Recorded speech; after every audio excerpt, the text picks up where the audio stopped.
Hello everyone, welcome back to my channel. आज हम पढ़ेंगे major committees of constituent assembly. Last video में हमने देखा था इम्पॉर्टेंट डेट्स जो यूज़ हुई थी इंडियन कॉन्स्टिट्यूशन को बनाने के टाइम पे। तो उस टाइम पे कुछ कमिटीज़ बनाई गई थी। अब ऑब्वियसली कमिटीज़ बनेंगी तो उनको चलाने के लिए चेयरमैन, वाइस चेयरमैन अपॉइंट करना बहुत ज़रूरी हो जाता है। तो इसीलिए डिफरेंट डिफरेंट पीपल जो थे उनको अपॉइंट किया गया डिफरेंट कमिटीज़ के चेयरमैन या वाइस चेयरमैन। तो इसमें हमारे पास 8 है मेजर कमिटीज। तो हम स्टार्ट करते हैं फर्स्ट कमेटी से, जो है union power committee. Second is union constitution committee and third one is states committee. ये तीनों मैंने आपको एक साथ इसलिए बताए क्योंकि इन तीनों के हेड थे पंडित जवाहरलाल नेहरू। अब आप याद कैसे रखोगे इन्हें? मेरी ट्रिक ये है कि जैसे यूनियन लगा है इनके स्टार्टिंग में, यूनियन यूनियन, ओके, उसका हमने ले लिया यू, या आप यूनियन से भी याद रख सकते हो कि जिनके आगे यूनियन लगा हो। एंड स्टेट्स के लिए मैंने ले लिया एस, तो यूएस। आप यू स्क्वायर एस भी कर सकते हो, you for union and S for states committee. इनके हेड थे पंडित जवाहरलाल नेहरू। तो ये होगी हमारी फर्स्ट कमेटी। फोर्थ पे हमारे पास है steering committee. Fifth one is rules and procedures committee, okay. इनके हेड थे डॉक्टर राजेंद्र प्रसाद। अब इसको याद करने की टेक्निक मैंने यहाँ पे हाईलाइट कर रखी है एस और आर रेड कलर से। तो मैं आपको नीचे दिखा देती हूँ जो अदर कमेटीज़ थी, यानी कि जो सब कमेटीज़ थी उनमें दो कमेटीज़ आती हैं।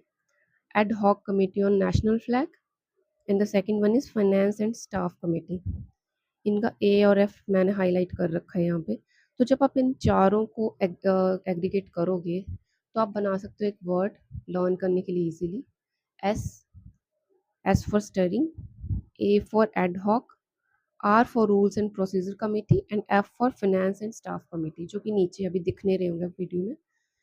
देखिए सरफराज, राज फॉर राजेंद्र प्रसाद। इस तरीके से आप याद कर सकते हो इन चारों कमिटीज एंड सब कमिटीज को। The sixth one is drafting committee.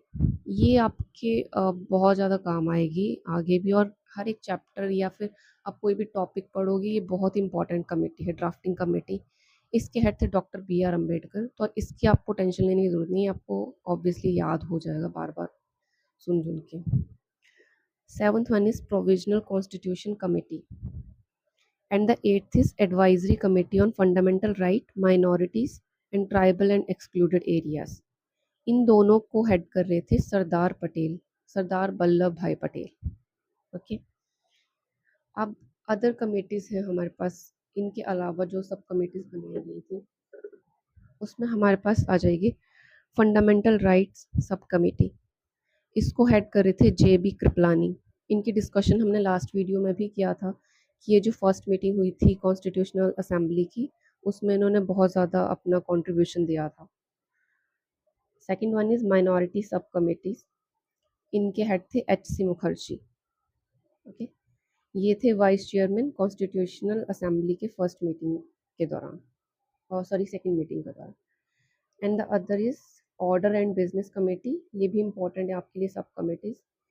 इसके हेड थे K M Munshi. Next one is house committee. House committee को हेड कर रहे थे बी पटाभी सीतारामन्या, ओके। ये दोनों मैंने आपको डिस्कस करके ऊपर बता दी हैं, इनका शॉर्टकट भी मैंने बता दिया है। And the last one is credential committee. इसको हेड करे थे अलादी कृष्ण स्वामी अय्यर। तो ये कुछ इंपॉर्टेंट कमेटीज़ एंड सब कमेटीज़ हैं जो कॉमनली आपसे एग्ज़ाम्स में पूछी जा सकती हैं, कॉम्पिटिटिव एग्ज़ाम से, यूपीएससी वगैरह में।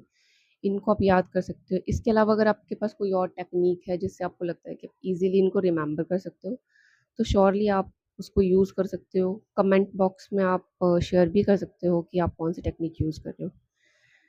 तो ऐसी और वीडियोस को देखने के लिए आप चैनल पे बने रहिए, चैनल को सब्सक्राइब ज़रूर करिए। तब तक के लिए thank you so much and bye bye.